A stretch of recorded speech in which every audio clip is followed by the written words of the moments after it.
think pushing off the dock that morning at 4:50 in the morning in the pitch black to do something that no one thought was possible, to paddle into the black abyss with not one person on the dock, no friends, no family, no supporters, no one.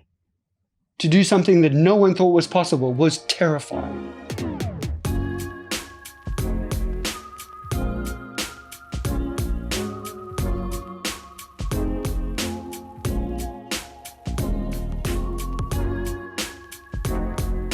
Folks, I am so excited to kick off our fall and winter season with one of the greatest visionary, inspirational speakers, multiple-time best-selling author, and one of the most infinite game thinkers, Simon Sinek, of the water.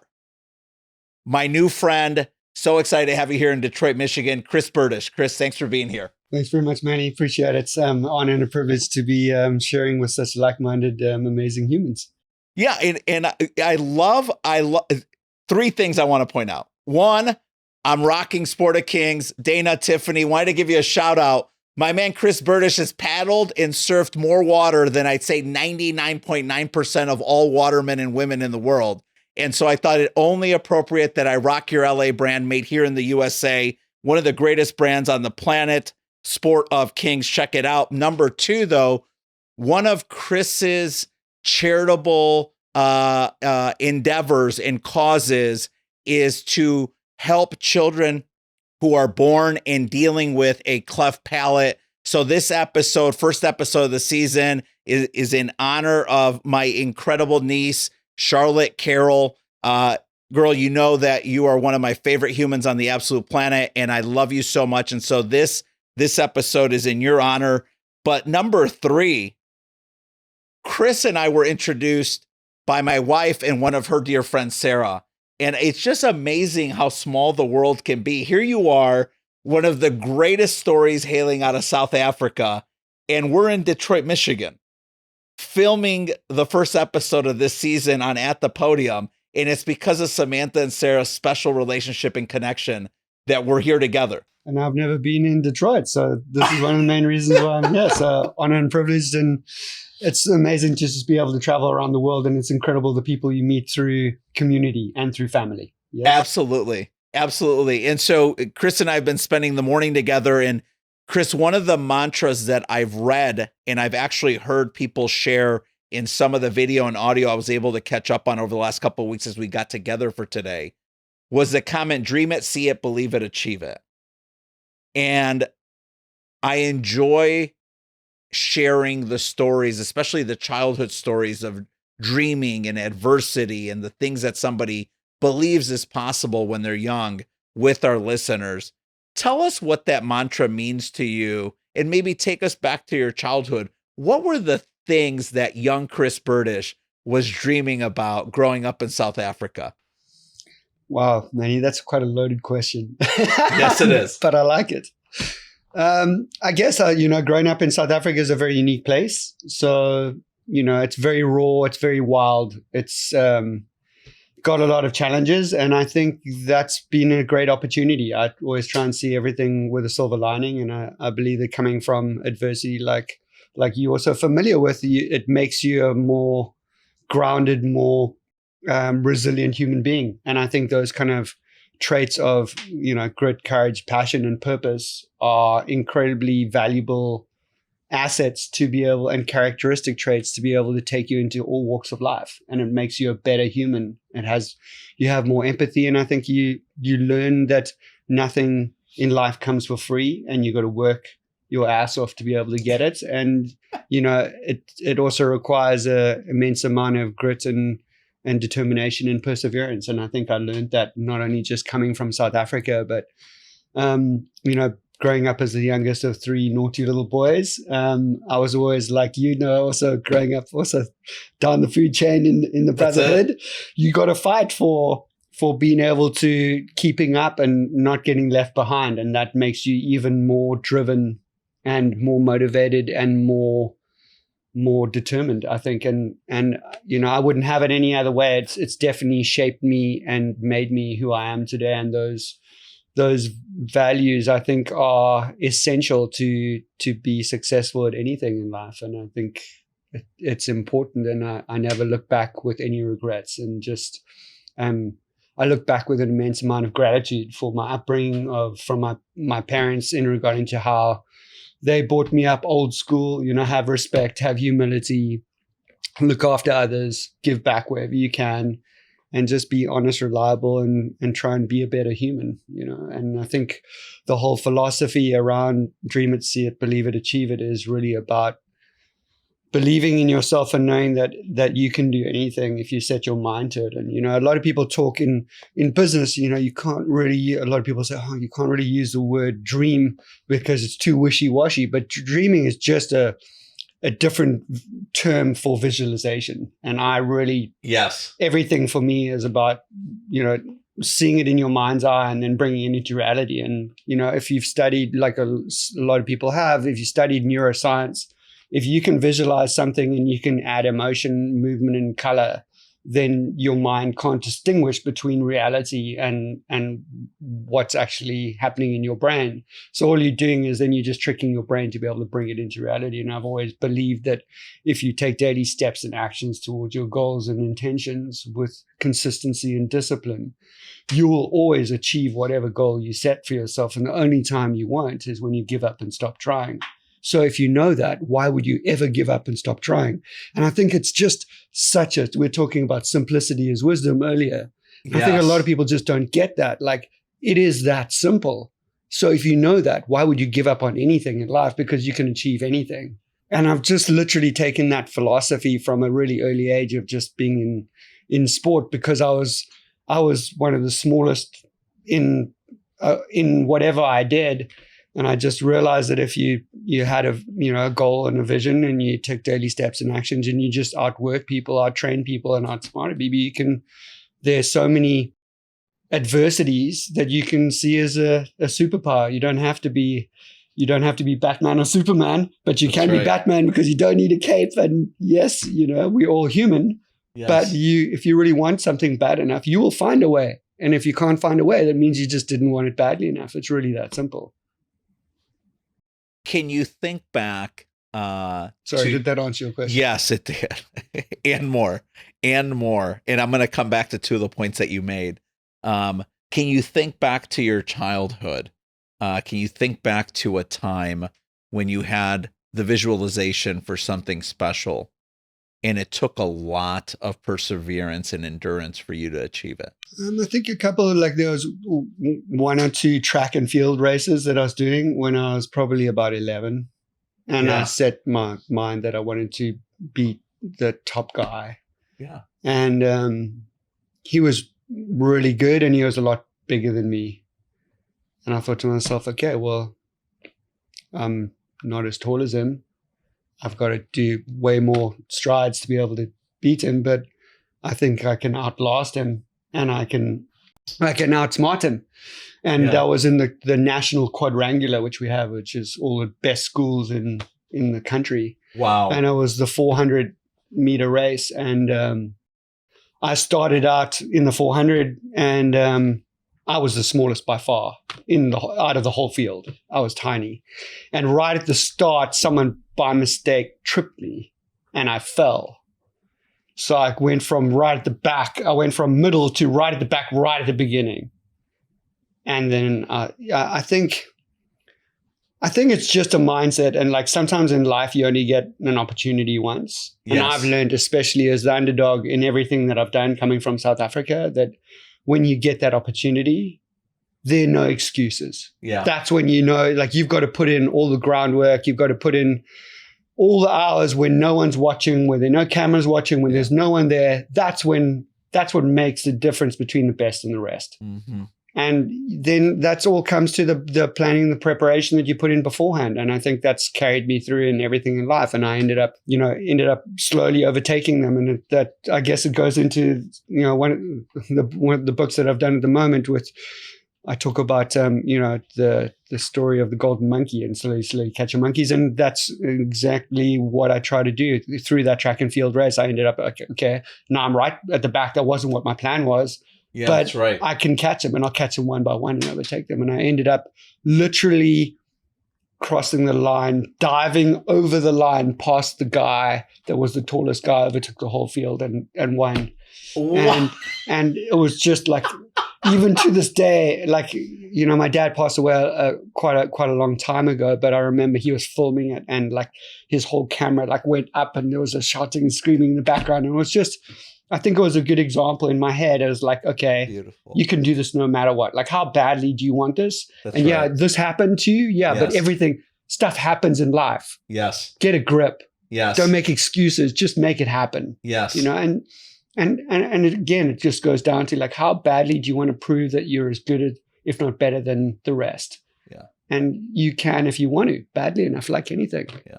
That's beautiful. Can you think back to what inspired your love for the water? Definitely my dad, for sure. Unpack that a little bit for our listeners. I was very fortunate to grow up with an incredible father who was very ocean-based in his mindset and attitude, and he wanted to bring up his kids in a way with a love and passion and respect for the ocean. And being the youngest of three boys, I seemed to start everything 4 years younger than all my other brothers, which was a blessing and a curse, but I think more a blessing than anything else. Sure. And we were very fortunate because my dad was sort of a pioneer in a lot of different sports. And he was at a very high level. So he used to actually water ski for Britain and for South Africa. And he was, you know, canoed one of the biggest canoe races and won legs of that. And he surfed a little bit and he sailed a lot. He built the first ever catamaran in South Africa. So when we learned to water ski, I think my oldest brother started when he was like 8, which means that I started at 4. Yeah. Which at that time, just that was not something that existed on the planet. Like, so much so that there were no water skis for a 4-year-old or 5-year-old to learn. So he shaped these wooden skis like himself. Yes. And the binding for the foot that goes in the ski was almost as big as the water ski because they were so small. And then so I started water skiing probably at like 4 or 5. And then by the time I went on to slalom skiing, both my brothers went on to slalom skiing with one ski, probably at the age of 12. And I was like, if they're doing it, I want to do it. And he was like, no, there's no way you can do it. You're too young. And I was like, no, don't tell me I can't do it. I definitely want to do it. And he was like, no, we'll wait until next season. And said, well, then this was like a skiing holiday that we were all went up and skied. I was like, well, then I'm not skiing this whole holiday until you let me ski because I'm going to slalom ski. And he's like, dude, you're too small. And I said, okay, well, then I'm not participating. So after like 2 days of me not skiing, every time he was like, yo, go skiing. I'm like, no, I'm not going. I want to slalom ski. And then 2 days later, he was like, okay. And you did? Yeah, and I did. Yeah.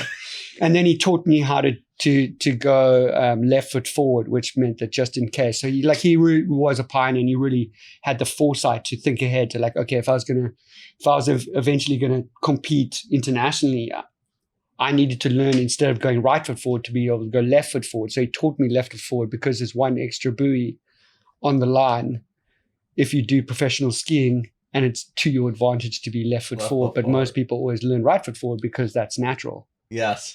But I didn't end up becoming a professional skier. But it just goes down to like that he thought ahead always, you know, Yes. and he was always thinking about like, how could I give great opportunity how could I give the best foot forward to my kid to be able to give him like the mindset and the attitude for success.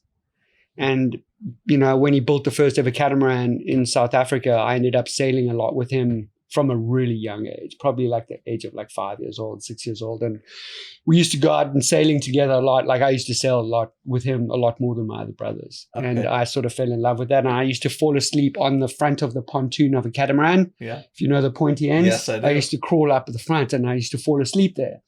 And often he used to sail on one hull along through the sunset, and he used to come in and people used to come up and they go, I saw your son hanging on for dear life. Was he terrified there? It's quite reckless. And my dad would be like, no, that's his happy place. He just falls asleep there. And it was just like, for me, that was like my happy place. And I would just fall asleep with the sound of the water going past and just be in complete flow with my environment and just be completely content with being in the ocean in the most beautiful, pure format with like one of like the most incredible watermen that I knew on the planet, that I knew that when I was with him, I was safe. And I think that love and passion for the ocean came from me learning to sail and ski and stuff with my dad, and knowing that he knew sort of everything about everything with the ocean. And I saw him as like the ultimate waterman. And even though I look back now in hindsight, with me obviously developing my own unique set of skills, I look back on that as a very fond memory. And I think just an invaluable upbringing that I'm very grateful for, because that sort of set me up to allow me to be able to have like a real deep love, passion, and respect for the ocean, and an understanding that, yes, you need to use it and enjoy it, and if you utilize it correctly and your skills and your gifts, you can use it for positive good and to be able to inspire others. But it also requires a deep level of respect, and in order to be able to love it and respect it, you've also got to learn to protect it and let other people know what a great gift it is and how we can all use it, but also really have not only a fascination for it, but also a great understanding that we need to look after it because we only have one blue planet. Yeah, it's a beautiful story, and I'd read a little bit about your relationship with your father, which is not like widely shared out there publicly. You know, I've seen you interviewed on a number of shows, and I've not heard as much as you shared right now. And so it's, as you know, everything's about asking the right questions in life. Yeah. And when you have a beginner's mind and you ask the right questions, you get very unique, powerful answers. Yes. But when people seem to gravitate towards the same questions, they'll get the same answers. Right. And it's just like there's so much more to unpack and discover when you ask insightful questions. Yeah, completely. Can you think of other moments or points or people of inspiration from your childhood that really reinforced your love of the water?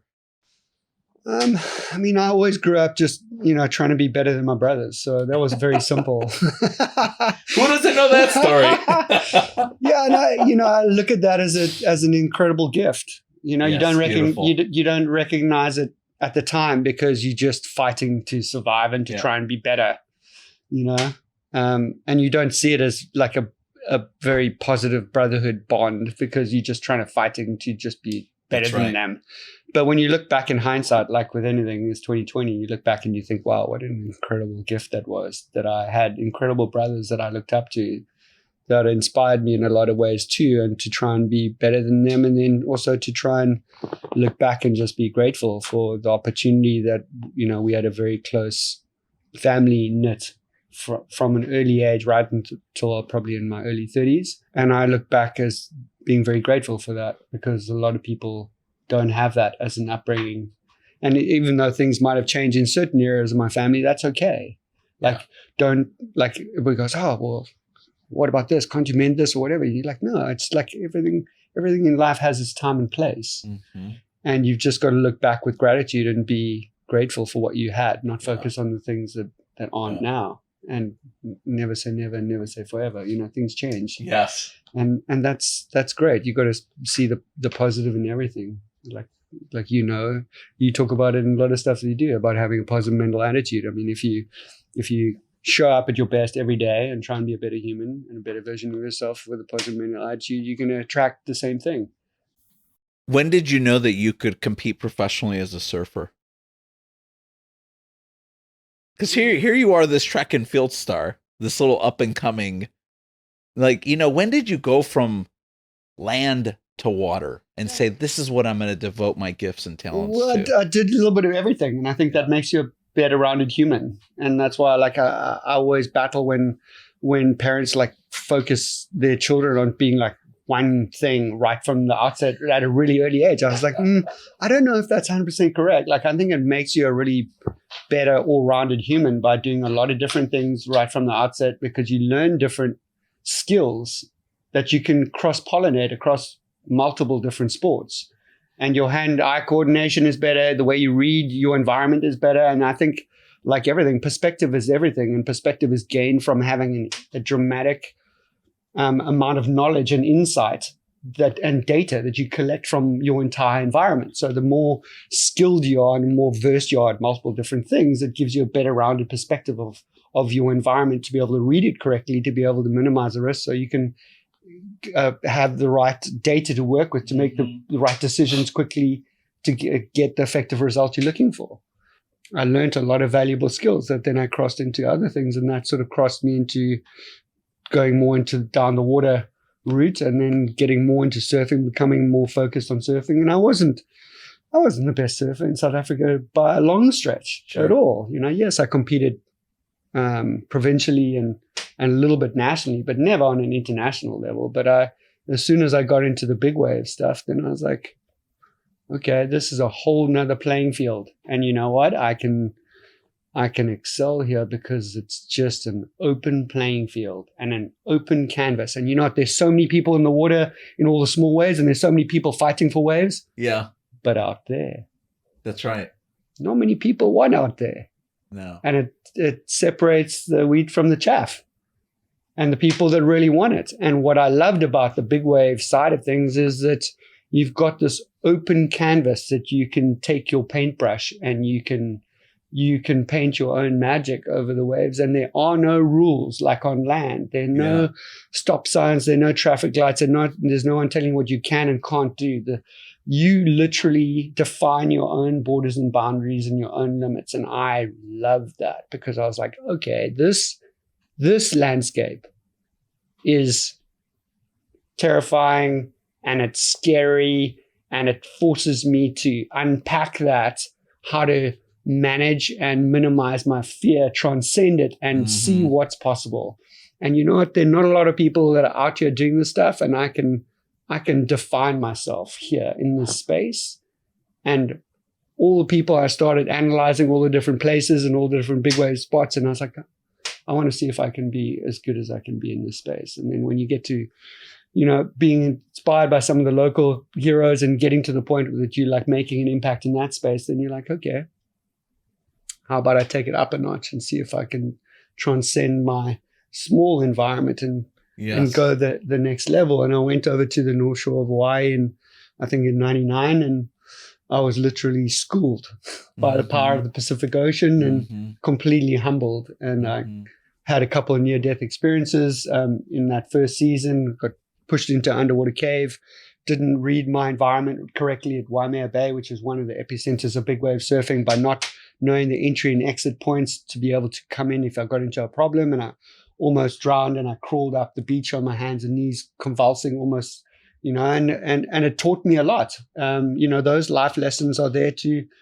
guide you and to teach you. It's how you, as we were talking about earlier, it's how you respond to trauma and challenge and tragedy that defines you. Either you shy away from it, or you ask yourself the simple question, what did I learn from that experience? How can that make me a better human? How can I take that knowledge and experience to be able to improve myself and become better? And I think, like in life these days, too many times people talk about, success and failure. And I don't believe in failure. I only believe in a failure to try. And when you don't succeed the first time, just ask yourself the question, what did I learn from that experience? How do I take that building block that and remove that and replace it with another one to be able to help me keep on moving forward towards my goal and trajectory and vision and dream? And if you keep on doing that and you keep on moving forward and taking those building blocks and then what I call periscope outside of it, so you remove yourself from the situation and analyze it down afterwards and do an analytics of it and say, okay, how can I be better? What is everyone else doing? What am I doing? How can I learn from what I learned this season? And then what is everyone else doing? And how can I stand out by being unique? So I developed my own version of physical, mental, and emotional training for that environment that no one was doing at the time. And then I started training like every day at the pool before work. And I was working a full-time job. So I've never been a paid professional athlete ever in my entire life, which most people find quite bizarre. So I was working full time. Before work, I was training in the pool for 2 hours, and I'd train after work. And I got into a point where I felt like I was superhuman. I was like oozing confidence to the point that it was sort of dangerous because I felt like I was completely immortal. But that season completely redefined like what I believed was possible. It really made me realize that the potential of what you can do is limitless. We are only constrained by our own mental shackles that bind us. So that's the year I think that I went and I did the big 3. So a lot of people had spoken about time traveling a swell, which was surfing Waimea on a big swell in Hawaii when a big storm hit, then chasing the swell over the Pacific. So surfing it all day, then getting on a plane that evening, and as it traveled across the Pacific to get to the California coastline, you were flying over it to land in front of it just before it arrived in the morning, the red-eye flight, then surf Mavericks, which was like the biggest big wave on the planet at the time, in the morning, and then I didn't have any friends, so then I didn't know how to get down to Todos Santos, and the swell does a loop, so then it goes south if you get the right swell. So then you could go down and surf the same swell at Todos Santos. You could surf 3 completely different places, locations over like 5,000 miles on exactly the same swell. Same one. And people had talked about it, but no one had ever done it. And I was like, well, why not? Yes. It can be done. And I ended up doing this, and I ended up surfing Waimea, giant Waimea, then getting in my rental car. Like, this was before like Google Maps and all that kind of stuff. And I was like on my own. This is like unheard of, like this little crazy South African that was just like bouncing around, like tracking these massive swells, which no one did that, you know? Yes. And I wasn't like, I didn't have any camera crew. I didn't have any like fanfare. I was just doing it on. Nowadays you'd have a show on Netflix. Oh yeah. I mean, it was crazy. And that sort of set me up for like what was possible from that point onwards. I mean, you go from getting out there, and you said about around 99, right? Yeah. Having a near-death experience to a year and a half later doing this, to less than a decade later winning the Mavericks Big Wave International. Yeah, that was what a 10-year run. What a 10-year run. Can you walk us through in a few minutes, that competition, the Big Wave International in 2010? Hey, I want to give a quick shout out to my new friend, James Murphy, and his entire team. James is the CEO of Element. And looking, if you're trying to perform at your highest level, whether it's in the locker room, in the boardroom, or at your home as a parent, I got to tell you, this Element that I've been taking daily for the last several weeks, it's helping to restore health, hydration, and it's got zero sugar. And look, I know I'm on Instagram from time to time. I see who their competitors are. I don't even like the marketing and promotion they're using. This is it. If you're looking to restore health, perform at your highest level, and just overall feel great, check out Element. Hey, gang, I want to send a special shout out to my friend Jennifer Maxwell. You may know that name. Jennifer and Brian were the founders of the Power Bar. And so for people my age, 45 plus or minus 10, gang, we know the Power Bar. Well, guess what? Jennifer has now launched a new bar. It's incredible. My entire family loves it. Samantha, Ava, Atlas. They've got vegan, gluten-free options. It's completely organic, and it's called Jam Bar. I know they use this language in describing it, but I completely agree. This thing is a complete labor of love and an instrument of spreading positivity starting in your tummy. If you want to stay healthy, you want to put something in your belly that makes a ton of sense, organic, vegan, gluten-free options, check out Jam Bar. Jennifer crushed it with this product, and we wish them a ton of success. So when people talk about, when you say like, what a 10-year run, so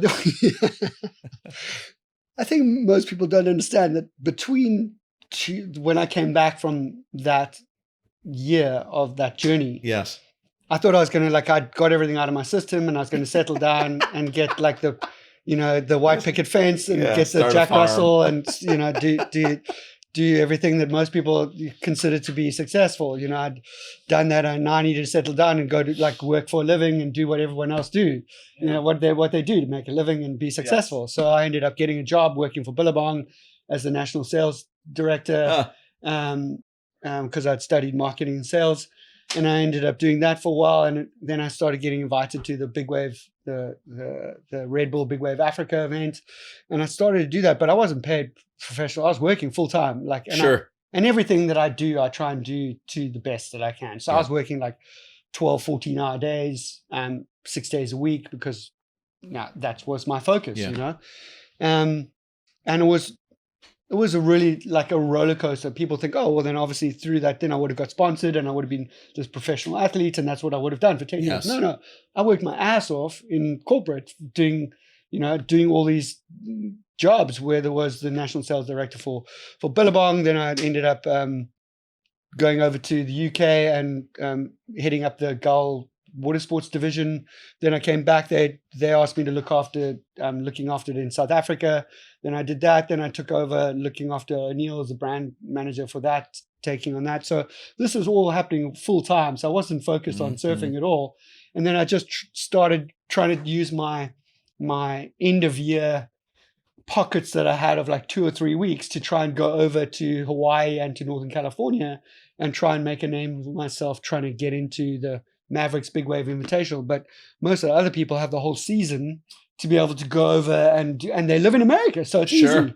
For me, I was used all my leave to be able to try and go over for 3 weeks, hope there was 2 or 3 big swells that I could make a dent and make a name for myself, that I was as good as everyone else. And that wasn't very easy, because I could only get 2 or 3 weeks off work to be able to do that. And then I ended up realizing I wasn't getting enough time to be able to do these, focus on big wave surfing and trying to become one of the best in the world. So I ended up leaving the corporate side and starting up my own agency, looking after a whole lot of sports brands. So after 2 or 3 years after doing that, I built up the biggest agency in the Western Cape, looking after 11 or 12 brands, and having like multiple showrooms and 2 different floors and a whole lot of people looking after. So I could try and get away a little more, and I had a little bit more flexibility. And I got my assistant to look after things while I was away.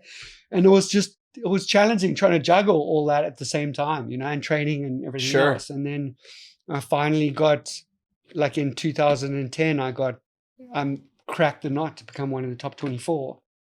And then that year just happened to be an anomaly that there was no real big swells that year. And I ended up going over for 3.5 weeks. And there was literally one swell. And then I broke my knee or what I broke. What? And I just got, it was just like, there were so many obstacles. And I got told that I wouldn't be able to surf for the next, 6 months. And I ended up being in a cast. There were just a whole lot of things. And I ended up going over and ended up surfing with these crazy obstacles. And I knew that if I fell, I probably wouldn't be able to walk properly. So then I just decided, well, then I wouldn't fall. And in like the 10 years of big wave surfing, that day is the only day still to this day that I never fell once. And it's just it's about the visualization and the I remember lying in bed the night before, going out that day and just going, well, and I kept on seeing myself falling on one of the waves, and I had to go through that in my mind about 40 or 50 times until I could visualize myself making the wave that I saw myself falling on. And that next day, it was like it was scripted out of my dreams the night before, because I had that exact wave that I reran in my head over 50 times, and the bump in the wave where I fell that I reran at least 50 times was exactly the wave that I got, and that was it. The bump was in exactly the same place. And that's sort of what happened. And like my whole journey has sort of been just like a myriad of different experiences like that. And I think if people read the first book, which I actually just bought my rights back, so I'm going to actually relaunch it as a new book next year, which will be called, which wasn't really launched in America. So I'm going to relaunch it next year, the end of next year, under a different title called The Maverick. Which I think will work really well. Then we'll put it onto an audiobook and everything else. And I think people will just, when they read that story, it's a crazy story of courage, determination, and the power of dreams, and the power of intention and visualization And when you believe in something and you have the courage to take daily steps and actions towards it, and you never give up, that you can achieve literally anything. I love the story of the underdog. Yeah, It's that 100%. story, like You 10, know that. tenfold. Yeah. I mean, we talked about a few of the guests that I've had on recently, and it's just a recurring theme with people who achieve exceptional things in life, right? Beware the underdog. That's right. Always. I'll put 10x on any underdog in any situation. Yes.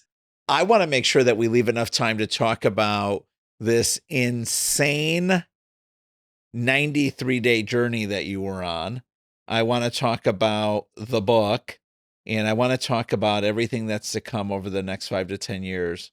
That's all about what Chris Bertish's vision for his life looks like. Vision for others. Vision for others. I keep thinking of the word advocate as I've gotten to know you a little bit today and know about you leading up to today, is how you've come off like a very strong advocate for so many other people. And sometimes I can't even draw the connection between you and the organizations that you advocate for and support, but it's beautiful. It changes depending on where I am in my path and my journey. I believe that there's there's so many organizations that are doing amazing things, and I don't need it.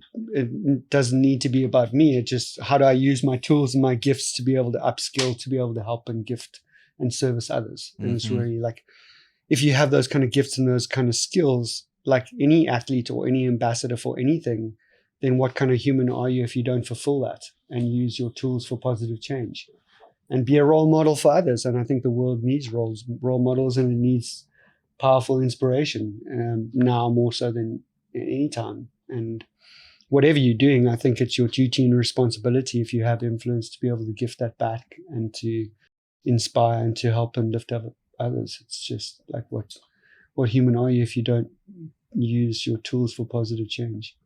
Yeah, but that's not common in the world today. And so where did you draw that from? Who wants to be common in this world? Well, that's true. Way too many normal people. If you want to excel at anything, you got to stand out. So that's right. How do you make yourself unique? We're told from an early age that you need to conform, you need to fit in this box. But no, as soon as you get out of school, you actually you don't want to be normal like everything else. Otherwise you don't stand out. So how do you separate yourself from the rest? You become unique. You think out of the box. No, you don't think out of the box. You think like there is no box. The box is just created from other people's constraints of how they see the world. Does that mean it's the same for you? No. You have your own. The only limitations you have are the limitations you put in your own brain. Mm-hmm.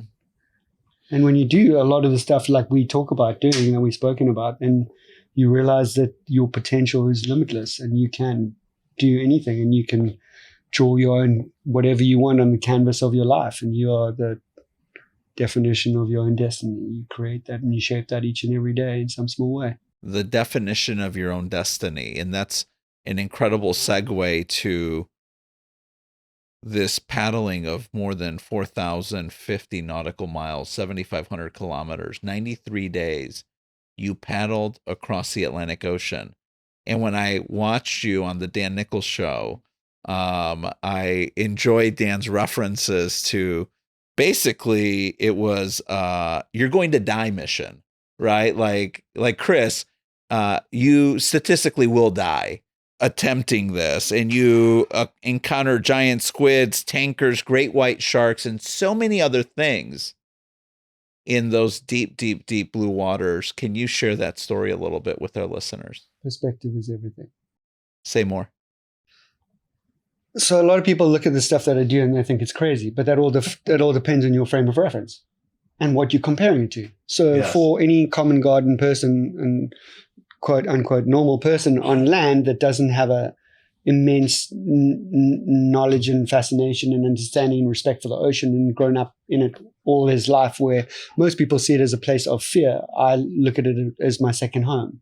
And if you spend enough time there and you build up enough knowledge and experience in that space, then whatever you do, you build as stepping stones to be able to get you to where you want to go. So a lot of people, most people look at this journey and they're like, how is it humanly possible or feasible to stand up paddleboard solo, unsupported across the Atlantic Ocean by yourself?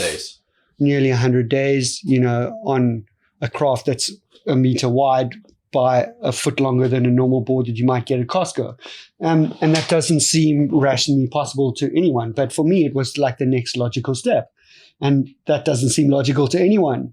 But people miss the journey in between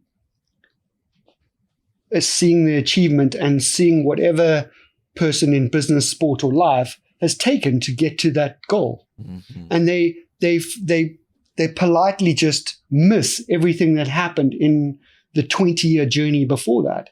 If people ask me, how did I prepare for that journey? I was preparing for that journey my entire life. I just didn't know it. When you were sleeping on the front of the catamaran. When I was sleeping on the front of the catamaran, when I was 5 years old, I was actually every little step that I took and every little stepping stone was a building block to allow me to do what I just did. If I'd have done that journey 5 years before I did that journey, I wouldn't have succeeded because I needed every single building block that took me there, that allowed me to do that. Was it a stand-up paddleboard journey across the Atlantic? No. It was a gigantic sailing navigational masterpiece that took every single bit of knowledge and experience that I gained being comfortable in the ocean in its most raw, wild, terrifying moments, and becoming comfortable with the uncomfortable through big wave surfing the biggest waves that exist on the planet, by sailing all over the world as a semi-professional sailor most of my life, from sailing from an early age, understanding the ocean, from windsurfing, sailing, then getting into stand-up paddleboarding and doing the 12-hour world record, the 12-hour Guinness World Record, the 24-hour world record, the first ever 350-mile solo unsupported journey up the wild west coast of Africa by myself, where I almost got blown out to Brazil. All those kind of journeys where I burnt my corneas, I almost died multiple times, but I learned valuable lessons. And I learned from those experiences, okay, this didn't work. Why? I nearly died because this happened. Why did that happen? How do I minimize the risk, build in more tools to be able to minimize the risk, mitigate the possible negative scenarios which will end my life so I can proceed with confidence? Basically, it's like fund management. Yes. It's risk management. Yes. I come from a rescue background. So I used to train people in risk and rescue in giant waves.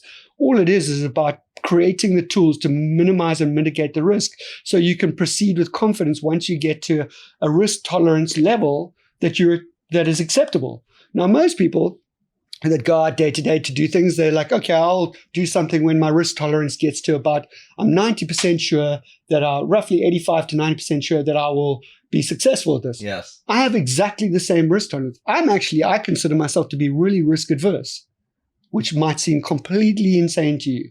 But the amount of research, planning, and preparation that goes into the journeys that I do is so next level that I don't think people quite understand. That when I leave, I have looked at every single worst case scenario, for 3 to 5 years beforehand. And I've implemented tools to be able to minimize the risk. So my risk tolerance is exactly that, 85 to 90%. So I know that they'll always, no matter what we do, when we walk out of our house into our day, each and every day, there's a 10 to 15% risk that something might happen that we might not be able to control or see coming. That's exactly how I look at all my adventures. I minimize the risk. I put in all measures to be able to ensure my safety no matter what happens. And then I work backwards from this is my goal. And then I work backwards and I do a pre-mortem of every single worst case scenario that can possibly happen. And I will never, ever proceed forward with even starting to build a project and build an adventure until I have found a solution to every single one of those worst case scenarios. And I have tools at my disposal to be able to implement them immediately with a dramatic sense of urgency to be able to ensure a positive result. Because if you haven't gone through every single one of those scenarios with a dramatic sense of urgency and in leading up to this process, you've thought about what it'll look like, what it'll feel like, what it'll taste like. And so you've worked through the physical, mental, and emotional state you'll be in that state when it happens, even though it's never happened yet. And then you know the multiple different tools that you have at your disposal. When it happens, you're never, ever in a panicked, reactive state when that scenario comes, because you've already gone through this in your mind. That's right. You know how it's going to look, how it's going to feel, and you can deal with it immediately in a positive, proactive way and deal with things and implement the tools immediately with a dramatic sense of urgency to be able to minimize the risk, to proceed with confidence, to be able to have the outcome that you need to ensure a positive result, not only for you, for your outcome, for the project, and your survival at the same time. And if you've done all of that, then everything that I do doesn't seem like it's risky at all. It's just like I'm going out to do my job like anyone else would. Yeah. And the only thing that takes me more time is to look at all the levels and layers of give back that I add on to the journeys that I do, because what I do has never been done before. Most of the stuff, actually all the stuff that I'm doing now, none of it's been done before. So I don't worry about the dramatic goals or the world records that come from it, because just by getting to do what I do, it's going to set multiple world records because it's so far beyond what anyone else has ever done before. Sure. But for me, that's not what it's about. That's just a tool to be able to use, to be able to gain awareness and gain media recognition, to be able to gift back for the layers that are important to me. Yeah. So that's what you use for the impact. And as long as it's those layers that take the time and take the amount of research and planning and putting those in place, so that when you do these things, that the give back layers are immense and have enormous impact, because that's what it's about. Yeah. It's got to be like in life, you've got to have a purpose greater than yourself to be able to have a measurable impact. And then if you like everything in life as well, to be successful, you are a reflection of the company you keep. So build a great team, surround yourself with incredible people, and you will be successful, and you will amplify your success by collaborating for success. Can you, thank you. Does that make sense? Yes, it does. And it really resonates with me. As you know, we've had a number of guests on the show who've done and achieved very special and unique things in life that sometimes have not been done before. And there's some common characteristics and perspectives that you all share. So I really enjoy listening to those. This 93-day journey, though. Because you share those yourself. Yes, that's to some extent. Because they resonate. Yeah, and I admire them. And I admire the people that we've had on very much, like yourself. When you think of those 93 days, can you share very quickly, because I know we're coming up on time, but can you share very quickly a time where you were emotionally challenged, where you did feel and think, wow, this is maybe a little bit more than I thought? Was there a moment like that in those 93 days across the Atlantic Ocean? There are always times that we'll always, I won't say doubt and question are maybe not the right terminology, but you have moments where you go through immense challenge and struggle. And that's the same with all of us in life, I think. And I think the journey, like a lot of people focus on, like anything in life, they focus on the goal and the accolade of what you've achieved, but they forget the journey it takes to get there. And I break up all these big adventures and journeys that I do now into 3 completely equal parts: the journey to the start, the journey itself, and the journey to recovery. And each one of those is immeasurably the same and as challenging itself. So the journey to get to the start line of that project was incredibly challenging from multiple different levels, trying to get the sponsorship, trying to build the craft on a shoestring budget, and trying to be able to not cut corners, because great adventures in life of people that have achieved extraordinary goals, generally the people that come unraveled and the people that either don't succeed or die trying are people that have cut corners or been pushed by ego, emotion, or cutting corners on cost, where they're pressured by sponsors and time. And when you study all those kind of things, I always do a lot of research in regarding to that stuff. Then you look at why people get unraveled, and you make sure that you're very cognitive of that and have the awareness to be able to not make the wrong decision by leaving at the wrong time, not cutting corners, because that's where that separates the best from the rest, and the people that die and the people that survive and cause impact. And I learned that on the journey, and I've been very mindful of that as well. So just getting to the start line was difficult. And then, there's so many incredible challenges to just starting that day. And I think I left from the dock.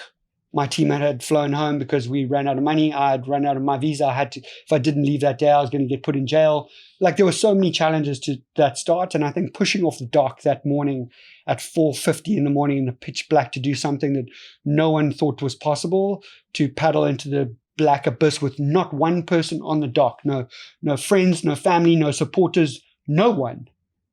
To do something that no one thought was possible was terrifying. And I think sometimes in life we wait for things to be perfect before we want to start, but we just have to push through our fear and just take that first stroke, that first step, and just start. Because without starting, we can't build feedback. Without starting, we can't build momentum. Without starting, we can't build on what we started. Yeah. And we've got it sometimes when that famous saying that says when you are absolutely terrified to jump, that's actually when you need to jump.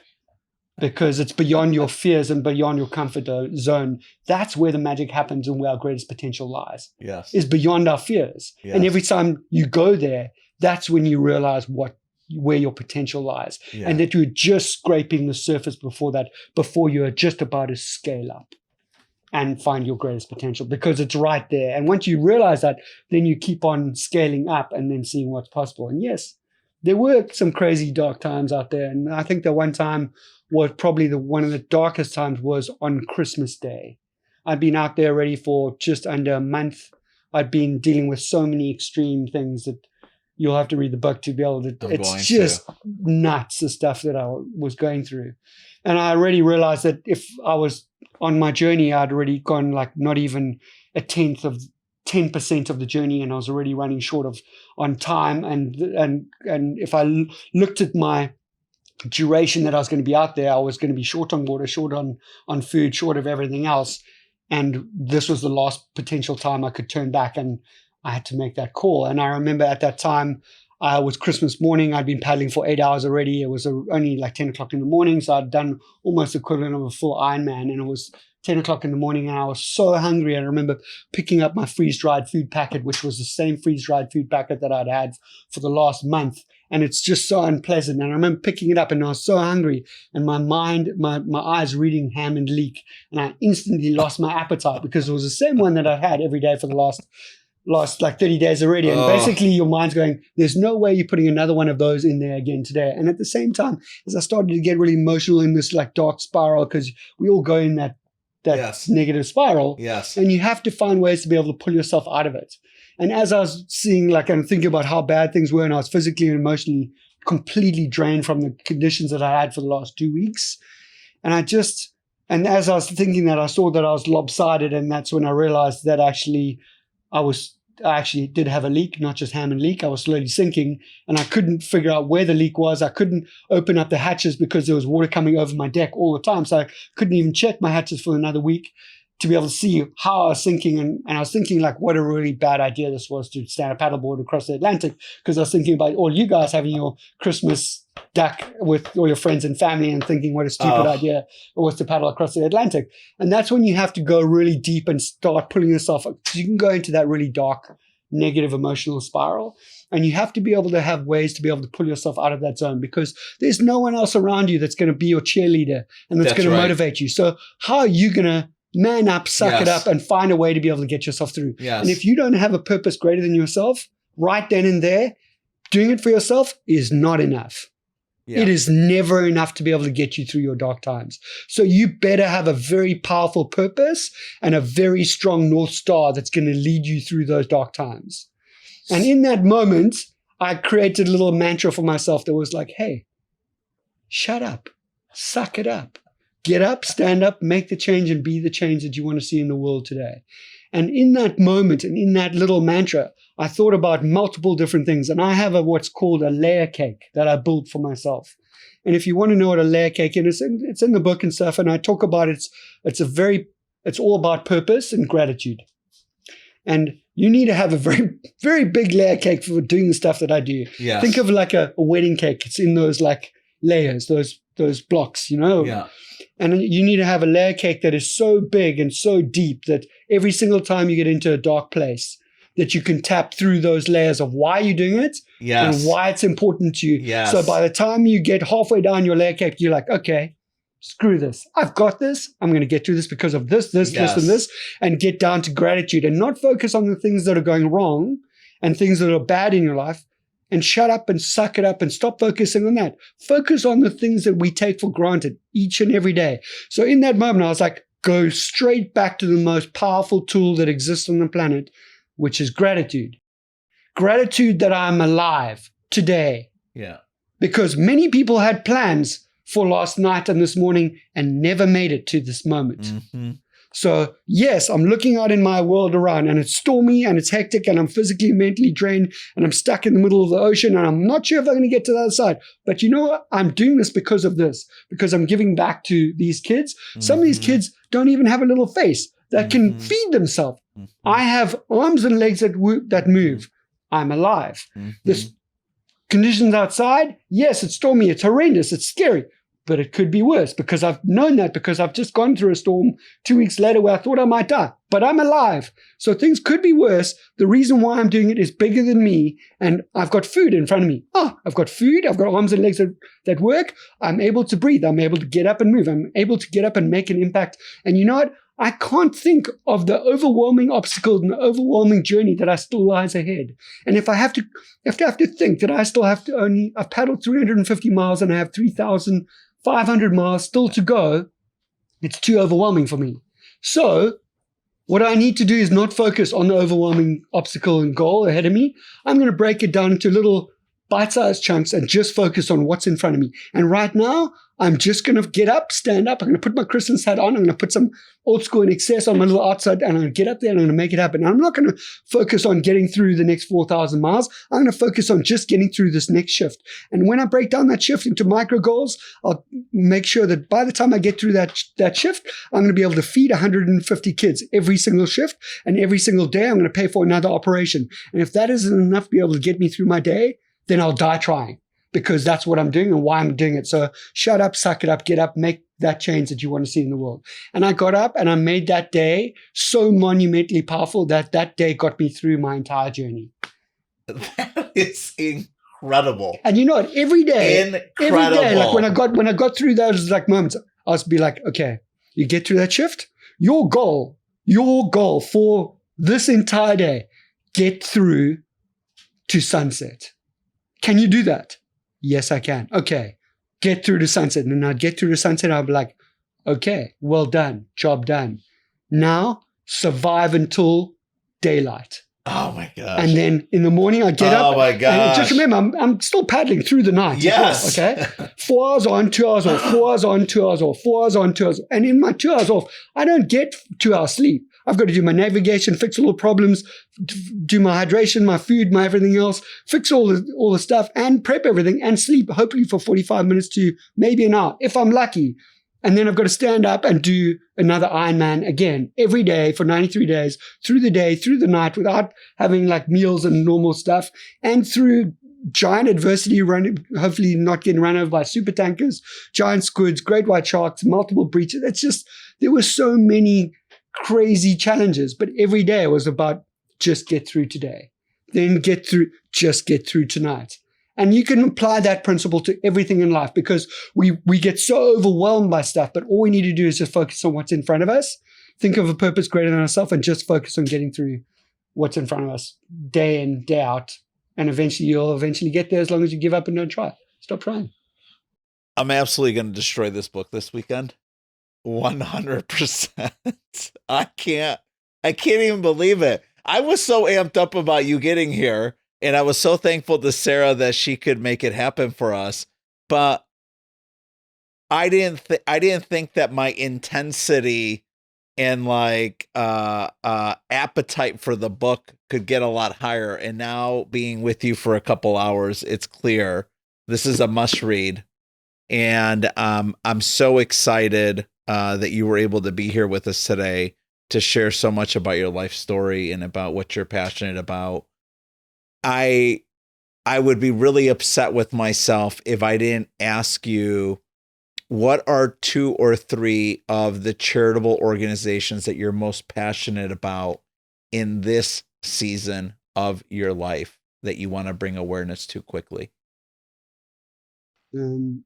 Thank you. With gratitude. I really appreciate you mentioning that. Well, everything that I do is through my 501(c)(3) nonprofit, which is the Chris Bertish Foundation. Yes. So I use that to be able to do like incredible gifting. So the obviously the book that we're talking about as well, So this book is that book is just very unique, and that's why I published it myself. So I had a little bit more control over the output. So it's FSC certified paper. We've already planted a forest in the Platbos Reserve in South Africa to offset the whole carbon footprint of it, and then we've partnered with sustainable seed trees in the US to be able to offset the carbon footprint here. And there's no other book that actually does that, and that's just the normal book. Wow. Which I just try and be an example through everything that I do. And I think that's sort of an example of that. And I think it's about how to show up and be a better version of yourself each and every day in some small way. And that's important. And I think this book that I've gifted you today, which I think you'll really enjoy. It looks a little different. And the reason why it looks different is because, Manny's holding one of the most sustainable books that's ever printed in the world. It's got the blue covers made from recycled ocean plastic bottles called Toil Ocean.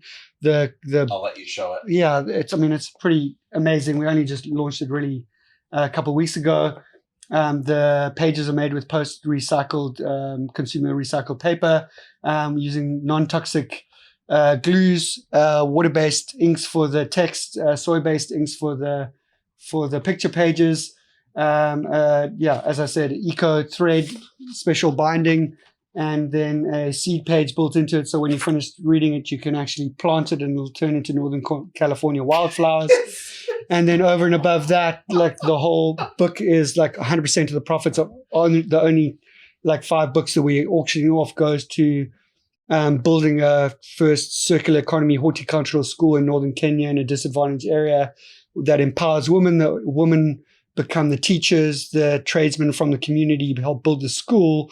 The kids in the school get gifted 4,000 trees that they plant in the first 2 years of the curriculum that feed, sustain, and support the entire community. And then I'll gift them a whole lot of books that will help inspire the kids as well on their journey. And I think that's just an example of how a small idea can have enormous impact when you don't think out of the box, but you think like there is no box, because people have been printing and making books for thousands of years. Why hasn't someone done something like this? And I think there's always a way to be better.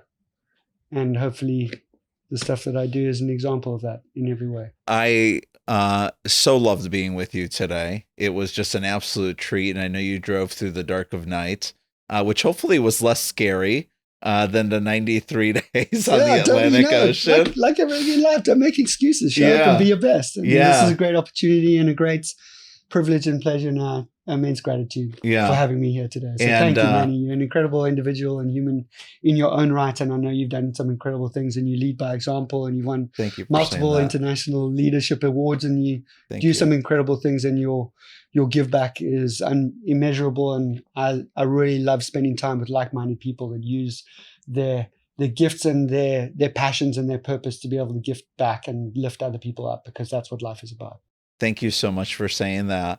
And so, on behalf of the podcast and our family, we're so excited about all the incredible work you're doing. And so we're really, really committed to continuing to follow your story and show up with more than just time, but also talent and treasure. And I just feel so blessed and privileged that this could be the start of a beautiful relationship. And I always say the rising tide lifts all boats. And you're definitely the rising tide, Chris. And it was just such a privilege to be with you this morning. I'm so thankful to Sarah. I want to say that one last time. Just such an incredible human being. So thankful that she's in our lives and was able to put us together. And obviously, I want to do one last shout out to my beautiful niece, Charlotte Carroll, and her siblings, Drew Ann and Hank Carroll. This was incredible. And so this show is dedicated to you all. And it was a privilege. Thanks for being with me this morning. Thank you very much. Privilege and a pleasure. And thank you very much for your team, Holly and the team, for doing such an incredible job and helping me navigate my way to through the streets of Detroit to be able to find my way here. I thought if I got lost here, there would be a bad start to the podcast. If I could navigate my way across multiple oceans and then get lost in Detroit. Yeah, that's right. He's going to get lost in the state of lakes, but he doesn't get lost in the Atlantic Ocean. Thanks so much, Chris. Hey, in this episode, I want to give a special shout out to my man, Kevin Warren, the creative genius founder and CEO of God Lifts Me. Folks, you see me wearing this a ton. Between this and Sport of Kings and Rhone, you know those are my favorite brands. For those of you that are getting holiday gifts this year, you're going to be getting some GLM. Kevin, this was genius. I'm proud of you, brother. I can't wait to see all the success that you're going to create by spreading God's good word through this brand. And dude, this is more than a brand. I mean, this is a lifestyle, and I can't wait to see all that you're going to do. Folks, check it out. God lifts me.